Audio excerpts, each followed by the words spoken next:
बिस्मिल्लाहिर्रहमानिर्रहीम, अस्सलामु अलैकुम। क़याम पाकिस्तान से कबल बरतानवी दौरे हुकूमत में शहर कराची में बहुत सी तामीरात की गई थी और बहुत सी शाहकार तामीरात की गई थी, जिनकी ज़िंदा मिसाल मेरे पीछे मौजूद है। हर इमारत के पीछे कोई ना कोई तारीख भी मौजूद है। इन तमाम तर इमारतों के बारे में जानेंगे आज इस प्रोग्राम में, और इस प्रोग्राम में बात करने के लिए हमारे साथ मौजूद हैं मारूफ आर्किटेक्ट और माहिर तामीरात मुख्तार हुसैन साहब। उनसे बात करेंगे और जानेंगे कि इन इमारतों के पीछे क्या हक़ाइक़ मौजूद हैं, क्या तारीख इनकी मौजूद है और क्या वजह है कि इतनी बोसीदा होती जा रही इमारतें, उनको कोई पूछने वाला नहीं है। अस्सलाम वालेकुम सर। अस्सलाम वालेकुम। वालेकुम सलाम। मुख्तार हुसैन साहब कैसे हैं? खैरियत से हैं? सर मैंने देखा मेरे पीछे ये इमारत मौजूद है। ये एक नहीं, ऐसी बेशुमार इमारतें हमारे शहर में मौजूद हैं जो कि इसी तरह की इमारतें जो अंग्रेज़ों के दौर में बनाई गई थी और ये हमारे जो है तारीखी विरसा भी करार दी गई हैं, लेकिन पूछने वाला कोई नहीं है। क्या वजह है इन इमारतों को क्यों ऐसे नज़रअंदाज कर दिया गया है, उनकी खासियत क्या है इन इमारतों की, कुछ इस बारे में आपसे बात करेंगे। असल में ये पूरा इलाका बर्न्स रोड के नाम से पहचाना जाता है और कराची के खाने पीने के सॉरी मैं आपको इंटरप्ट कर रहा हूँ सर। बर्न्स रोड आपने जिक्र किया, जैसे बर्न्स रोड में मौजूद है, बड़ा मसरूफ़ इलाका है।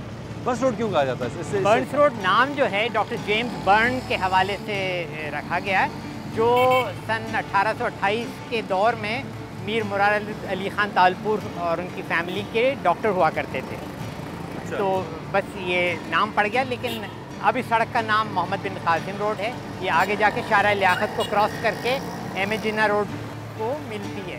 ये 3 सड़कें जिनके पुराने नाम बर्न्स रोड, फ्रेयर रोड को क्रॉस करके बंदर रोड को मिलती थी। कराची के पुराने लोग उन नाम से जानते हैं। बर्न्स रोड से फ्रेयर रोड एंड देन बंदर रोड। बंदर रोड जी सही, यही इनके नाम है। अच्छा, ये इमारतें जो हैं ये बेसिकली देखा जाए तो तकरीबन बड़ी तादाद में नज़र आती हैं हमें इस एरिया के अंदर। असल में ये ज़्यादातर अपार्टमेंट हैं, फ्लैट हैं और इंडो गॉथिक स्टाइल में बने हुए हैं। इनकी खासियत ये कि इनकी बालकनी, दरवाजे, खिड़कियाँ बहुत ही खूबसूरती से बनाए गए थे। सिर्फ लापरवाही और नेग्लिजेंस की वजह से उनकी हालत ख़राब हो गई। ज़्यादातर इमारतों पे उनकी बनाने की तारीख़ और बिल्डिंग का नाम भी लगा हुआ था। ज़्यादातर वो मिटा दिए गए हैं क्योंकि वो हिंदू नाम थे उस ज़माने के मालिकों के, तो हमने वो भी गायब कर दिए। तो अब बिल्डिंग की कहानी कमज़ोर होती जा रही है। उसके अलावा साइनेज, बिजली के तार और टूट फूट की वजह से बहुत ख़राब है, लेकिन इसमें पोटेंशियल बहुत है इस पूरे इलाके में। इसको अगर सफाई कर दी जाए और एलिवेशन बहाल कर दिए जाएँ, रंग वंग हो जाए, तो इसको लाहौर की फूड स्ट्रीट की तरह खाने पीने का इलाका, शॉपिंग डिस्ट्रिक्ट, शाम को अगर यहाँ से गाड़ियों का आना जाना थोड़ा सा कंट्रोल कर लें तो पेडेस्ट्रियन मूवमेंट हो जाए, यानी फ़ख्र की जगह हो सकती है।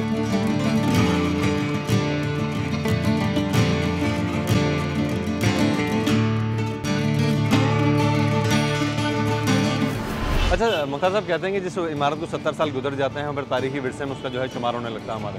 तो ये पीछे जो हमारे इमारत मौजूद है, इसके जो नक्श हैं इसको देख के लगता है कि बड़ी खूबसूरत इमारत थी। कहते हैं खंडरात बताते हैं कि इमारत बहुत शानदार थी, वो वाली मिसाल है कि ये खंडरात बता रहे हैं कि वाकई बहुत शानदार इमारत थी। तो इनकी देखभाल के लिए क्या इंतजाम किए गए हैं? हमारे पास कोई ऐसा डिपार्टमेंट मौजूद है? अगर मौजूद है तो वो काम करता क्यों नहीं दिखाई देता? क्या वजूहत है, क्या समझता है? वजूहत ये है कि ये प्राइवेट ओनरशिप में है, लोग रहते हैं इसमें। पब्लिक बिल्डिंग्स जो हैं वो तो फिर भी हम मेंटेन कर पाते हैं या थोड़े दिन बाद किसी को ख्याल आ जाता है, लेकिन इनकी मिल्कियत जिन हाथों में है उन लोगों ने इनके साथ काफ़ी ज़्यादतियाँ की हैं और मेंटेन नहीं किया है। लेकिन कोशिश की जाए तो शहर के लिए और हो सकता है, बहुत आराम से हो सकता है, बहुत आसानी से किया जा सकता है। अच्छा, इस इमारत के अंदर पहले कौन लोग रहाइश पजीर थे? अब जो लोग रहते हैं, जैसे कि आप बता रहे हैं कि अब तो प्राइवेट जो है लोगों के पास चले गए बिल्डिंग।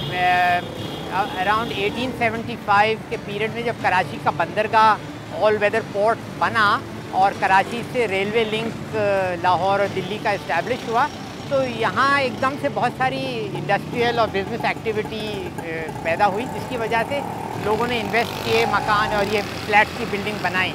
ज़्यादातर हिंदू बिजनेसमैन और ओनर्स थे, उन्होंने ये इन्वेस्टमेंट की थी और वो ही रहते थे यहाँ पर। पार्टीशन के वक्त वो लोग सब छोड़ के चले गए, तो जो लोग इंडिया से आए कराची में सेटल होने के लिए, उन्होंने इनको फिर टेक ओवर कर लिया। तो वो चेंज ऑफ हैंड की वजह से प्लस हालात इतने बदल गए इस पीरियड में और कराची शहर बढ़ता चला गया किसी और रुख में, तो इसको लोगों ने नज़रअंदाज कर दिया। सिर्फ उसकी वो खाने पीने की जो दुकानें हैं उसकी शोहरत और अहमियत अपनी जगह बरकरार है। अच्छा मुख्तार साहब, किस जाएंगे, कौन सी जगह पर जाएंगे, कौन सी इमारत आपने कहा है? मेरा ख्याल है अब यहाँ से सदर की तरफ चलते हैं। वहाँ एडलजी डिनशॉ चैरिटेबल डिस्पेंसरी बहुत खूबसूरत इमारत है। हालत तो उसकी भी काफ़ी ख़राब हो रही, लेकिन वो देखने के काबिल है। वहाँ चला जाए, आइए।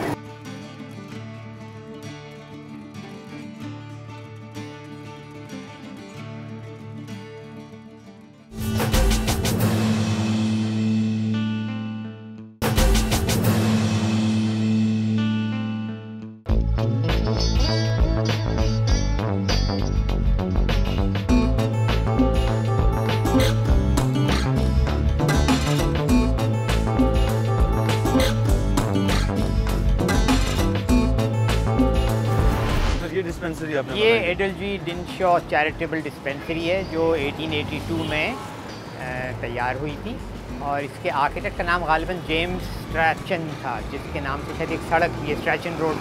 अच्छा मुख्तार साहब, मैं देख रहा हूँ यहाँ पे जैसे ये बिल्डिंग भी बनी है, इनमें पारसियों का बहुत ज़्यादा काम है। ऐसी क्या वजह है कि पारसी जो है बिल्डिंग्स में नाम लिखे गए हैं बहुत ज़्यादा? वो इसलिए कि अंग्रेज़ों के दौर में पारसी कम्युनिटी वाकई बड़ी एक्टिव थी कराची में, पब्लिक लाइफ में भी, बिज़नेस में भी, एजुकेशन में भी। और आपको जगह जगह कराची में अभी भी इमारतें मिलेंगी जो उन्होंने बनवाई या बनाई, और इदारे जो चलाते रहे। तो ये उन्हीं में से उस दौर में जो मेयर थे, जो ब्रिटिश दौर में मेयर थे, वो भी मेरे ख्याल से पारसी थे, जमशेद नुसरवान जी जो है, उन्हीं के दौर में ये काम हुआ है सब।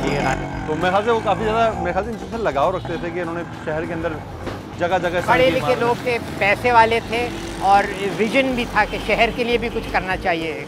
तो ये जो एडलजी डिनशॉ थे, ये बिजनेसमैन थे। इन्होंने अंग्रेज़ों के साथ एज कॉन्ट्रैक्टर काम करके काफ़ी पैसा माशाल्लाह बनाया था, और फिर प्रॉपर्टी में इन्वेस्ट करते रहे। तो एक ऐसा वक्त था कि जब कराची, उस ज़माने के कराची की तकरीबन आधी प्रॉपर्टीज़ इनकी हुआ करती थी। अच्छा। हाँ, तो और इन्होंने इसके अलावा भी लेडी डफन हॉस्पिटल में कंट्रीब्यूशन किया था, मामा पार्टी गर्ल्स स्कूल में इनका कंट्रीब्यूशन है, और ये तो इन्होंने खुद बनवाई थी। अच्छा, इन तरह की ऐसी जितनी भी बिल्डिंग्स हैं, उनको जब मैंने रिसर्च में भी कर रहा था, कुछ देख रहा था, ठीक है, आपका एक्सपीरियंस है, आपने तो बहुत ज़्यादा काम किया इन पे, तो हर बिल्डिंग किसी न किसी नाम से मुंसलिक है, किसी न किसी डिपार्टमेंट से मुंसलिक है। कोई डिस्पेंसरी है, कोई कम्युनिटी हॉल है, कोई कॉलेज है, इस तरह मतलब एक लगता है कि हर एक शहर के अंदर हर ज़रूरत की चीज़ मौजूद थी इन बिल्डिंग की सूरत में। एक्चुअली ज़रूरत तो हमेशा होती है, आप उस ज़रूरत को पूरा करते हैं या नहीं करते, या कौन उसको ज़िम्मेदारी लेता है करने की। तो ये लोग ज़िम्मेदार फील करते थे कि अगर पैसा है और मौका है तो दूसरों के लिए, कम्युनिटी के लिए, आम आदमी के लिए करना चाहिए। के लिए करने की विल होती थी उनके अंदर, जो आजकल हमारे हुक्मरानों में बड़ा अफसोस के साथ करना पड़ता नहीं है। अच्छा, 1882 इस बिल्डिंग पे जो है स्टैम्प्ड है कि 1882 की बिल्डिंग है ये। उसके बाद इस पर एडलजी डिनशॉ जो है वो डिस्पेंसरी भी उन्होंने बनाई थी। इस तरह की और बहुत सी इमारतें हमारे पास मौजूद हैं। तो लगभग कितनी इमारतें हमारे पास मौजूद? सुना था आरिफ हसन साहब बता रहे थे कि जो आर्किटेक्ट भी हैं, ये तकरीबन 10-12 हज़ार बिल्डिंग्स कराची में मौजूद होंगी। हमें अंदाज़ा नहीं होता कि अंदरून शहर में अगर आप घूमते रहें तो हर दूसरी तीसरी बिल्डिंग आपको। हाँ बिल्कुल, ऐसे जैसे मैं आपके बस रोड से यहाँ तक सदर तक आया हूँ, तो मैं जहाँ देखता हूँ तो वही बिल्डिंग है पुरानी, और कहीं ना कहीं उसमें कुछ रेनोवेशन की हुई है, या फिर जो है वो तबाही की तरफ गई है। रेनोवेशन जो है उसने तो उसकी शक्ल ही बिगाड़ दी, वो तो रही नहीं।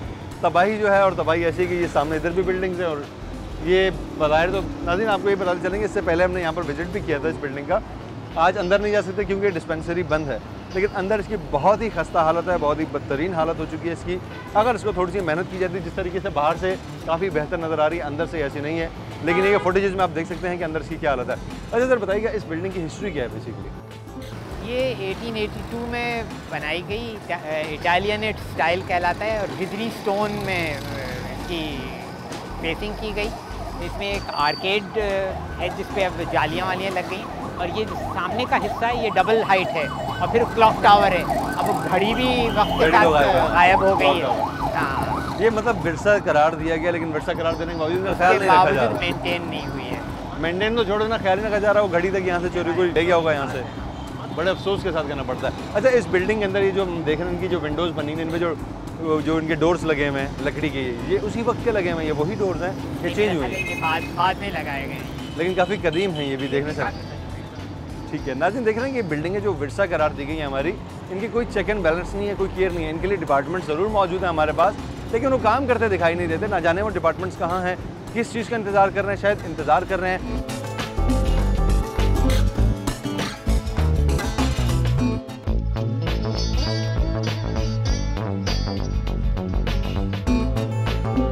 डिपार्टमेंट क्यों काम नहीं कर रहा?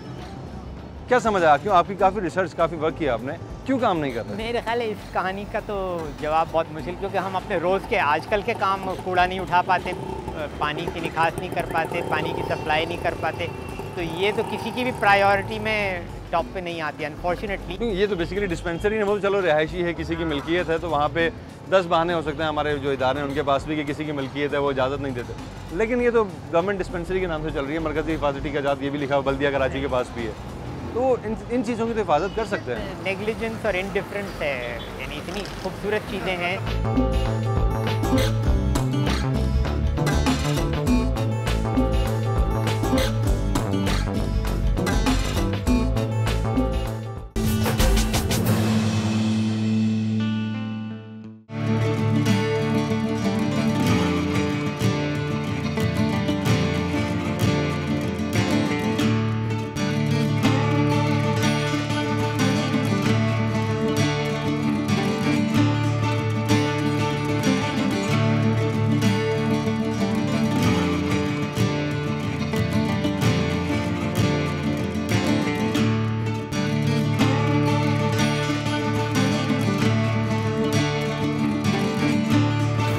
नाज़रीन, प्रोग्राम में बात कर रहे हैं ब्रिटिश दौर में तामीर की गई इमारतों के हवाले से, जो हमारा असासा है, विरसा है हमारा, लेकिन उसको कहीं हम संभाल नहीं रहे और उनकी हालत अब ये होती जा रही है कि वो बोसीदा, बल्कि बोसीदा उनके लिए लफ्ज़ छोटा पड़ रहा है, कितनी ख़तरनाक हालत उनकी हो चुकी है। हमने उन चीज़ों की हिफाजत नहीं की, जिसकी वजह से आए एक दिन, हर बदलते दिन के साथ वो जो है तबाह होती जा रही है। एक वक्त वो आएगा, तमाम तो चीज़ें हमारे इस शहर में से मुकम्मल तौर पर ख़त्म हो जाएंगी। इसी बारे में बात करने के लिए हमारे साथ मौजूद हैं रुमाना हुसैन साहिबा। इनके बारे में सब जानते ही हैं, मैं क्या इनका तारुफ़ करवाऊँ। रुमाना हुसैन साहिबा जो हैं ये ऑथर भी हैं, बच्चों के लिए इन्होंने बहुत लिखा है और इसके अलावा बहुत डिटेल वर्क इन्होंने किया है। हम इनसे बात करेंगे, इस बारे में जानेंगे। और सबसे बड़ी एक चीज़ मैं आपको बता दूँ कि हमारे साथ जो मुख्तार हुसैन साहब फील्ड में मौजूद रहे हैं, उनकी मिसेस भी हैं ये, तो इनसे बात करते हैं, उनसे जानते हैं। अस्सलाम वालेकुम। वालेकुम सलाम। आपकी 2 किताबें हैं, कराची वालाज और जो है कराची के स्ट्रीट स्मार्ट्स पे जो आपने की है, तो बेसिकली क्या है? कराची वाला की सबसे पहले बात करते हैं। कराची वाला ही क्यों रखी है आपने? लाहौर वाला भी हो सकता था, पेशावर वाले भी हो सकते थे। नहीं, तो अगर मैं लाहौर में रहती तो मैं यकीनन लाहौर वाला लिखती, लेकिन आपको बताऊं वो इतने मज़े की ना होती। वो इसलिए कि कराची वाहिद शहर है हमारे पूरे मुल्क का जो इतना ज़्यादा कॉस्मोपॉलिटन है, इतनी डाइवर्सिटी है, इतने मुख्तलिफ़ लोग जो मुख्तलिफ़ यानी एथनिसिटीज़ कह लें, मुख्तलिफ़ ज़ुबानें बोलने वाले मुख्तलिफ़ जगहों से आए हैं, क्योंकि कराची आम तौर पे लोग हिजरत करके आए हैं।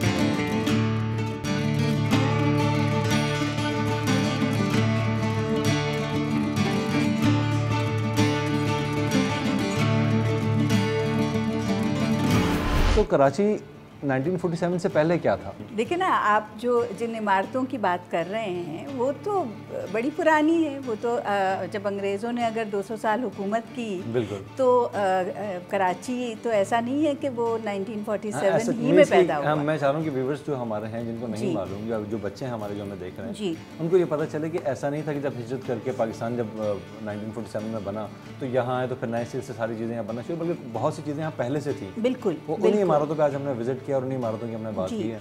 वो इमारतें जो हैं वो अंग्रेज़ों के दौर में बनी और उससे कुछ इमारतें ऐसी हैं जो अंग्रेज़ों ने बनाई, कुछ इमारतें वो हैं जो हिंदुओं ने बनाई, कुछ इमारतें वो हैं जो पारसियों ने बनाई, और कुछ इमारतें वो हैं जो कम तादाद में जो मुसलमानों ने बनाई, क्रिश्चियंस ने बनाई, है ना। बहुत सारे मिशनरी स्कूल्स आप देख लें, और ये भी यानी जो क्या कहते हैं एजुकेशनल इंस्टीट्यूशंस हैं बहुत नामवर जो हमारे शहर में, तो उसमें भी इन सब लोगों का हाथ है। और वो जो इमारतें हैं, बीजे साइंस कॉलेज ले लीजिए, या जी NAD का जो आर्किटेक्चर डिपार्टमेंट है बंस रोड के करीब, वो ले लीजिए, या फिर मामा पारसी और BBS स्कूल ले लीजिए, सेंट जोसेफ्स ले लीजिए कॉन्वेंट। तो ये सब वो पुराने स्कूल हैं। और ग्रामर स्कूल है, कराची ग्रामर स्कूल। और आप ये देखिए कि उस वक्त के लोगों का जो विज़न था, यानी तादाद जो पॉपुलेशन है शहर की वो इतनी कम थी, लेकिन उन्होंने इतने बड़े बड़े इंस्टीट्यूशंस बनाए, यानी जगह भी छोड़ी इतनी ज़्यादा, और वो इतनी खूबसूरत इमारतें बनी।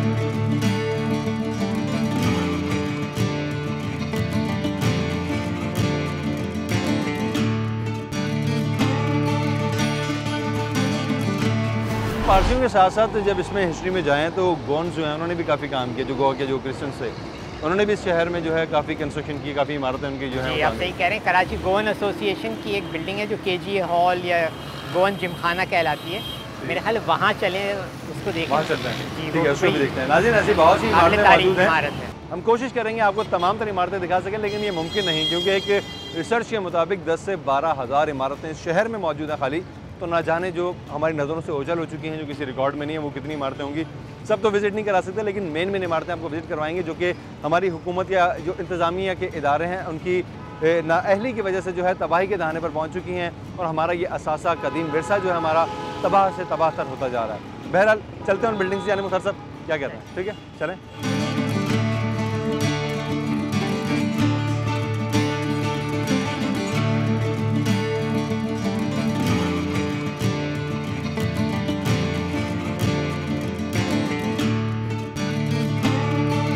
नाज़रीन, जिस जगह पर अब हम पहुंचे हैं ये जगह है गोन्स क्लब के नाम से जगह मशहूर है, और यहाँ पर गोन्स जो थे वो यहाँ पर आए थे, यहाँ आके उन्होंने इस तरह की बिल्डिंग्स बनाई। सिर्फ यही नहीं, जैसी और भी कंस्ट्रक्शन जो हैं वो यहाँ बनाई गई हैं। लेकिन इन बिल्डिंग्स की हिस्ट्री क्या है, गोन्स कौन थे, कैसे पाकिस्तान में आए, कराची में कैसे आए, फिर उन्होंने जो कंस्ट्रक्शंस की थी उनकी कंस्ट्रक्शन की बेसिकली बैक थीम क्या थी, किस थीम पे वो लोग कंस्ट्रक्शन किया करते थे, ये जानेंगे मुख्तार साहब से। कंपाउंड में अंदर आए तो बड़ा एक अलग ही लुक था, अलग ही लुक था। अंदर आए तो मैंने खुद आके देखा कि एक बहुत खूबसूरत बिल्डिंग है सदर के एरिया में, और ये शुरू से बड़ी अहम बिल्डिंग रही है। गोवन कम्युनिटी 1880s में कराची गोवन एसोसिएशन के नाम से यहाँ थी। उन्होंने मोजिस सोमाके, एक उस ज़माने में एक यंग आर्किटेक्ट थे, उनको इसका डिज़ाइन का काम दिया। सोमाके ने 1905 में ये बिल्डिंग मुकम्मल की। इसके बाद कराची की कई और बहुत ही नुमायाँ इमारतें उन्होंने बनाई हैं। BBS स्कूल उनका बनाया हुआ है, फ्लैगस्टाफ हाउस उनका डिज़ाइन किया हुआ है। तो सोमाकी यहूदी थे? यहूदी थे जी।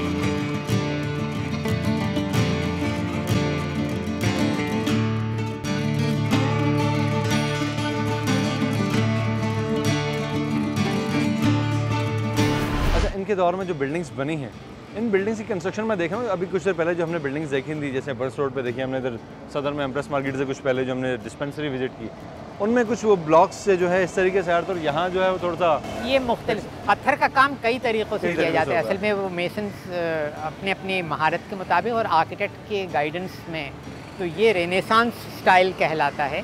वो इटालियनेट स्टाइल था जो हमने अभी डिस्पेंसरी देखी, तो वो स्टाइल का फ़र्क आता है। इसमें भी आप देखेंगे दो तरह का पत्थर है, एक खासा फ्लश ये वाले आर्चेज जो हैं, और वहाँ के आर्चेज अगर आप देखें तो बहुत ही टेक्सचर्ड हेवीली रफ स्टोन इस्तेमाल किया हुआ है। ये दो तरह के दीवारें इन्होंने प्लास्टर की हुई, काफ़ी खूबसूरत, बहुत ज़बरदस्त लग रही है ये बिल्डिंग। नाज़रीन, सिर्फ ये इमारत जो आपको बाहर से देखने में जो है बहुत खूबसूरत नज़र आ रही है, ये अंदर इससे भी ज़्यादा खूबसूरत है। अंदर चलेंगे, ये इमारत देखेंगे कि अंदर, इसके अंदर जैसे कि सर ने बताया कि जर्मनी से इंपोर्ट की गई टाइल्स आज भी यहाँ पर मौजूद है, वो टाइल्स जो किसी ज़माने में यहाँ पे इंपोर्ट की गई थी।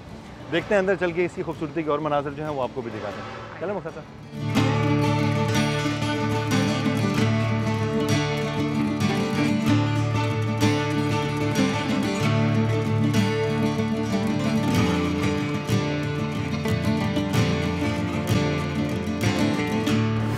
ये वो टाइल्स हैं जो आप बता रहे थे कि ये बेल्जियम से इंपोर्ट की गई थी, ठीक है। अच्छा, असल ये गोवन कम्युनिटी में जब क्लब को, खैर वो तो बाद में बात करूँगा, अभी मैं ये बताऊँ दीवार क्रॉस की है तो वो हम उस ज़माने में आ गए वापस। 1905 में मुकम्मल हुई ये बिल्डिंग।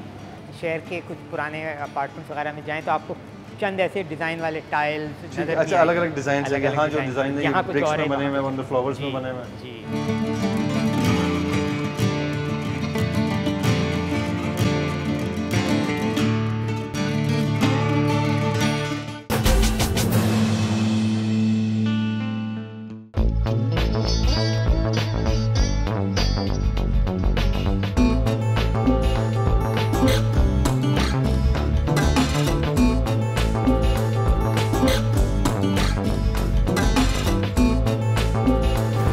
एडलजी डेंचर डिस्पेंसरी की तो हमने हालत देखी है, वहाँ तो उसके ऊपर जो बड़ी सी क्लॉक जो लगी होती थी, जो वो उसकी जो है वो तो गायब हो गई, सिर्फ एक सर्कल रह गया वहाँ पे।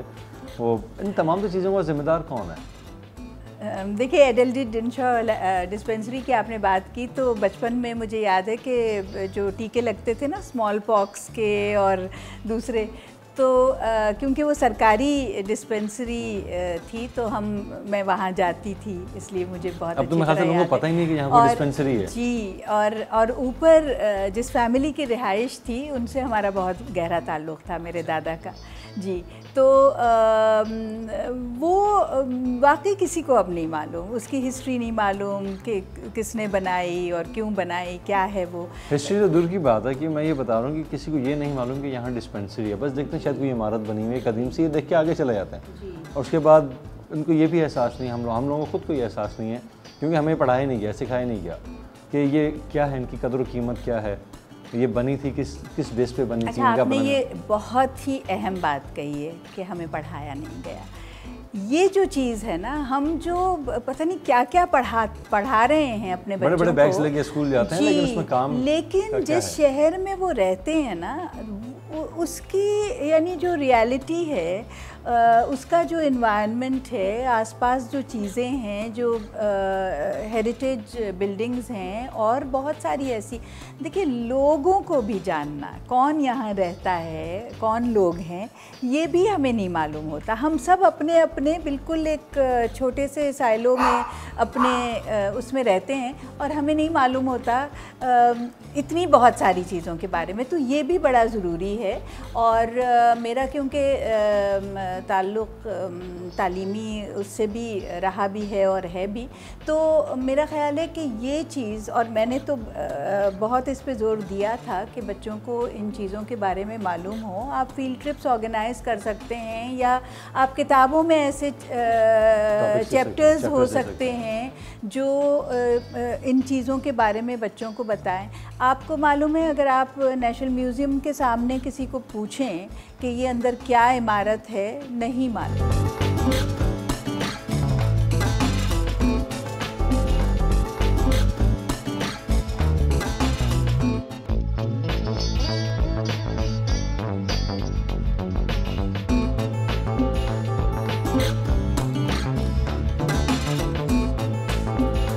नाज़रीन, अब जिस जगह हम लोग पहुंच चुके हैं ये बेसिकली है फ्री मेसन लॉज के नाम से, और ये अब तक उस कंडीशन में मौजूद है जो कंडीशन इसकी आज से कई सौ साल पहले थी। उसी कंडीशन में लॉज आज भी मौजूद है। इसमें कुछ रेनोवेशन ज़रूर की गई है इसको खूबसूरत दिखने के लिए, और उम्मीद ये की जा रही है कि इसमें मज़ीद रेनोवेशन होती रहेगी। और सबसे अच्छी बात यह है कि इस बिल्डिंग जब हम आए हैं तो इन होते ही जैसी गाड़ी इन हुई उसी वक्त मैंने सबसे पहले देखते ही सर से ये बात की कि मैंने सर इसके ऊपर जो ड्रेन लाइन्स लगी हैं, जो बारिश का पानी वगैरह निकलना है, वो आज भी उस दौर की लगी हुई, उनका लुक, उनका डिज़ाइन फील हो रहा है, देख के लग रहा है कि उसी दौर में जो लगाई गई थी वो आज भी मौजूद है। अच्छी बात है कि इस विरसे की हिफाजत की गई। अच्छा मुख्तार साहब बताइएगा इसके बारे में कि फ्री मेसन जो लॉज है बेसिकली किसके इस्तेमाल में था? आजकल तो वाइल्ड लाइफ के इस्तेमाल में, पहले किसके इस्तेमाल में था? फ्री मेसन ट्रस्ट या फ्री मेसन सोसाइटी ने अपने इस्तेमाल के लिए बनाया था। ये एक सीक्रेट सोसाइटी हुआ करती थी जो फिर 1972 में पाकिस्तान में बैन कर दी गई। उसके बाद फिर इस बिल्डिंग कुछ अरसे बंद रही, इसके तमाम डॉक्यूमेंट्स रिकॉर्ड्स गवर्नमेंट ने जब्त कर लिए थे, लेकिन 2001 में फिर ये सिंध वाइल्ड लाइफ डिपार्टमेंट के इस्तेमाल के लिए उनको दे दी गई। वो कौन लोग थे जिन्होंने ये बनाई थी और फिर यहाँ पे जो रहते थे, आप बता रहे हैं सीक्रेट कम्युनिटी थी, कोई कौन सी कम्युनिटी थी? रहते नहीं तो उनका मीटिंग एरिया था, उनका क्लब कह लें या फंक्शन वगैरह, कम्युनिटी हॉल कह लें, कम्युनिटी हॉल कह लें जी, फ्री मेसन। ये लुक जो है ना इसका वही जो आगे जो हमने स्टार्ट में बस उस ज़माने में तमाम बिल्डिंग्स की शक्ल मिलती जुलती होती थी, क्योंकि वो ज़्यादातर हिस्टोरिक बिल्डिंग्स के एतबार से ही वो इंस्पिरेशन लेके, और एंट्रेंसेस, आर्चेस, विंडोज़, रोशनदान, लकड़ी का स्टेयर के। ये अच्छी बात ये कि सर यहाँ पे हमें जो वुडन जो इनकी स्टेयर्स थी वो आज देखें ना, ये डबल हाइट 2 स्टोरी पोर्टिको है, और ये कॉलम्स हैं इनके, जो ऊपर जो है वो डेकोरेटिव कैपिटल है, और इतना ग्रैंड स्टेयरकेस ऊपर जा रहा है, लकड़ी का स्टेयरकेस। इवन कि इसकी अगर रूफ की तरफ देखा जाए छत पे तो वही लकड़ी आज भी लकड़ी का निस्बतन अच्छी कंडीशन। तो लकड़ी की स्टेयर्स क्यों यूज़ किया करते थे? उस ज़माने में कंस्ट्रक्शन ज़्यादातर स्टोन की दीवारें बना करती थी, और दरवाजे, खिड़कियाँ और स्टेयरकेस रिवायतन लकड़ी के बनते थे। मेन कंस्ट्रक्शन, दीवारें, कॉलम्स वो सब पत्थर के हुआ करते थे। फ्लोर गर्डर और लकड़ी होती थी। स्टेयरकेस अमूमन लकड़ी ही का बनता था, वो ही तरीका था बनाने का। जब कंक्रीट का कंस्ट्रक्शन होने लगा तो फिर स्टेयरकेसेस कंक्रीट में बनने लगे। मतलब ये उस वक्त का फैशन कह सकते हैं, फैशन भी कह सकते हैं उस वक्त का। और दूसरा अगर लकड़ी का बनना तरीका ही वो था, बिल्डिंग बनाने का तरीका ही वो था। अच्छा, तरीका यही होता है, तरीका यही होता है जो उसका फ्रेम है वो खड़ा करने के बाद अंदर लकड़ी का जो है वो काम, ये चीज़ें लकड़ी ही की बनती थी। आप किसी भी इमारत देख लें उस ज़माने जो है वो उस वक्त के जो है वो जो भी माहिर तामीरात थे वो वाकई माहिर तामीरात थे।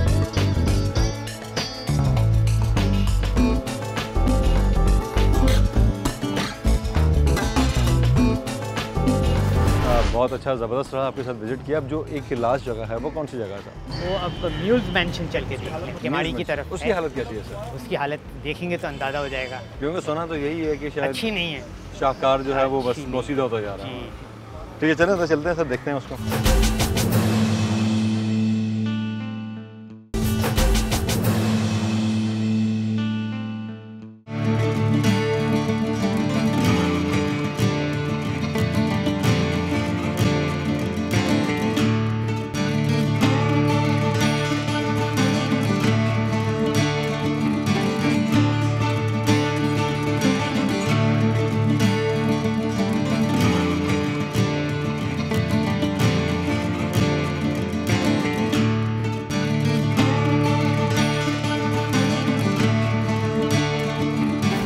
इस वक्त जहाँ पर मैं मौजूद हूँ ये म्यूल्स मेंशन है। जैसे कि मुख्तार साहब ने कहा था कि म्यूल्स मेंशन जाएंगे, वो बिल्डिंग जो है उसकी हालत वहाँ जाके देखेंगे। तो इसका जो है बैक साइड पे मैं इस वक्त मौजूद हूँ। उसकी बैक साइड जो है वो इसी लोकेशन आपको नज़र आ रही होगी, लेकिन इसका फ्रंट जो है वो आप स्क्रीन पर देख रहे होंगे। कुछ रिस्ट्रिक्टेड एरिया है, वहाँ पर जाके हम बाकायदा बातचीत नहीं कर सकते, इसलिए हम इसकी बैक साइड पर आकर बातचीत करें। लेकिन इसकी जो फ्रंट फुटेजेस हैं उसमें आप देख रहे होंगे कितना शाहकार जो है ये प्रोजेक्ट था जो कि बनाया गया था। क्या कहते हैं मुख्तार साहब, आपने भी देखा फ्रंट से? देखा ना, मेरा ख्याल है कि फ्रंट अभी भी इस हालत में है कि उसके ऊपर थोड़ी सी तवज्जो और मेहनत की जाए तो रिस्टोर होकर निहायत खूबसूरत फ्रंट बन सकता है बिल्डिंग का।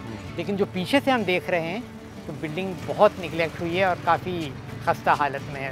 वुड वर्क, स्टोन वर्क, सभी कुछ रिस्टोर तो अभी भी हो सकती है। लेकिन इस बिल्डिंग को हमने देखा, जितनी बिल्डिंग्स हमने अभी तक देखी हैं उन सबसे कुछ डिफरेंट है ये बिल्डिंग, और काफ़ी सबसे बड़ी इसकी मजबूती जो है आज भी इसके चेहरे से नज़र आ रही है। बहुत बड़ी बिल्डिंग, बहुत शानदार बिल्डिंग है जी।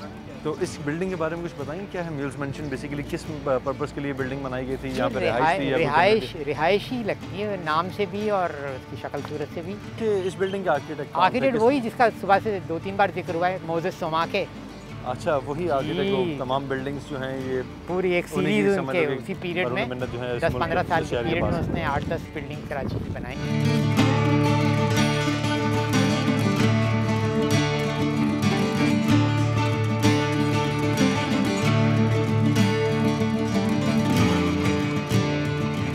जिन इमारतों का आज हमने विजिट किया उन इमारतों की हालत इतनी खस्ता हो चुकी है, इतनी बोसीदा हो चुकी हैं वो इमारतें।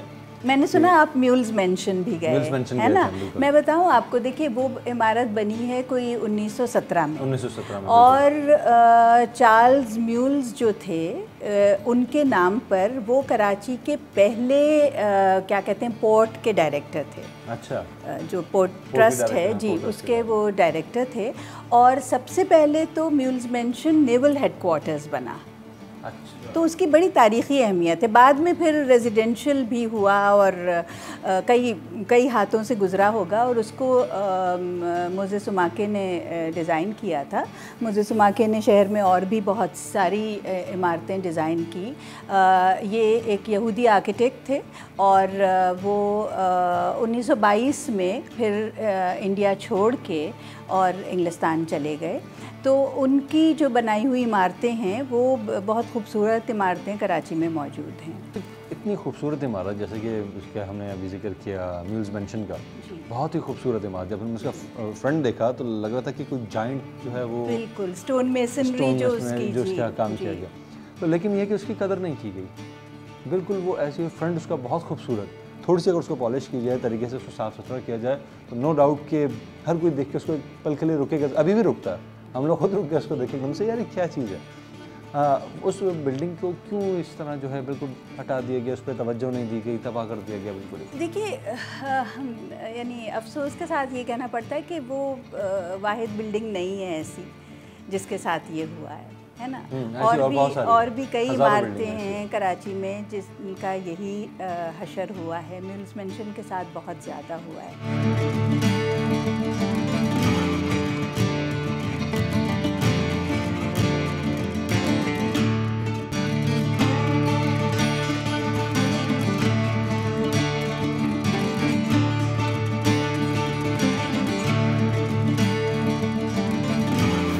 तो ये बिल्डिंग जो है, इसके अगर देखा जाए तो मेरे ख्याल से, जैसे आपने भी देखा है, फ्रंट भी देखा है इसका, मैंने भी देखा है, थोड़ी सी तवज्जो की ज़रूरत है मेरे ख्याल से। पहले सबसे पहले उसको पॉलिश किया जाए। ग्रैंड, वेरी ऑर्नामेंटल, ब्यूटीफुल फसाद। थोड़ा सा गंदा हुआ है, काला हो गया है, उसकी सफाई हो सकती है और दरवाजे खिड़कियाँ उसके बहाल कर दिए जाएँ तो गुड एज न्यू हो जाएगी।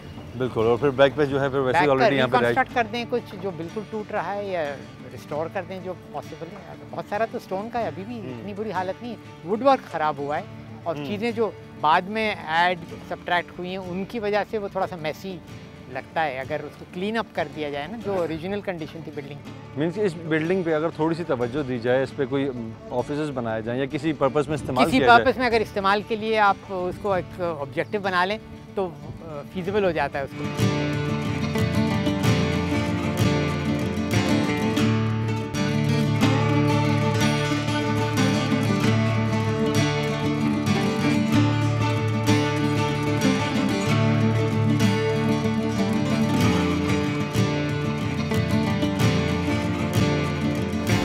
ठीक है नाज़रीन, इस बिल्डिंग का आपने देखा फ्रंट जो इसका है वो आप स्क्रीन पे दूसरी तरफ देख रहे होंगे कि कितनी खूबसूरत, कितनी शानदार बिल्डिंग है। जैसा कहा जाए कि 19s की जो अवाइल का जो एरिया था, स्टार्ट का जो एरिया था, उस एरिया में जो उस टाइम पीरियड में जो है ये बिल्डिंग बनाई गई थी और इतनी खूबसूरत है कि जैसे ही पोर्ट से अगर कोई आता है इस मुल्क के विज़िट के लिए, अगर इस एरिया को थोड़ा सा डेवलप कर दिया जाए, थोड़ा सा खूबसूरत कर दिया, इसको पॉलिश कर दिया जाए, तो नो डाउट कि बहुत ही बेहतरीन एक शाहकार सामने नज़र आएगा और ये बरतानवी दौर की याद भी ताज़ा करता है। सिर्फ अफसोस की बात यह है कि हमारे पास डिपार्टमेंट्स मौजूद हैं, डिपार्टमेंट्स बना दिए गए हैं, डिपार्टमेंट्स अपने यहाँ काम कर रहे हैं, लेकिन वो काम क्या कर रहे हैं नज़र कहीं पे भी नहीं आ रहा। अगर डिपार्टमेंट ने थोड़ी सी तवज्जो दी होती तो आज बिल्डिंग इस हालत में मौजूद ना होती। इसके ऊपर ज़ाहिर बात है अगर थोड़ी सी तवज्जो दे दी है, जैसे कि मुख्तार साहब ने भी कहा, तो ये बिल्डिंग बहुत ही खूबसूरत मंजर हमारे सामने पेश कर सकती है। लेकिन इनकी तवज्जो कौन दिलाए? इन डिपार्टमेंट से जो जुड़े लोग हैं। तो अगर हुकूमत थोड़ी सी ईमानदारी के साथ इस तरफ तवज्जो दे तो हमारा जो शहर, हमारा जो मुल्क है, बहुत ही खूबसूरत हो सकता है। बहरहाल आज के प्रोग्राम से इतना ही। अगले प्रोग्राम में किसी नए मौजू के साथ दोबारा हाजिर होंगे। तब तक के लिए बिलाल मिर्ज़ा और आपकी कहानी की टीम को दीजिए इजाज़त। अल्लाह निगहबान। पाकिस्तान जिंदाबाद।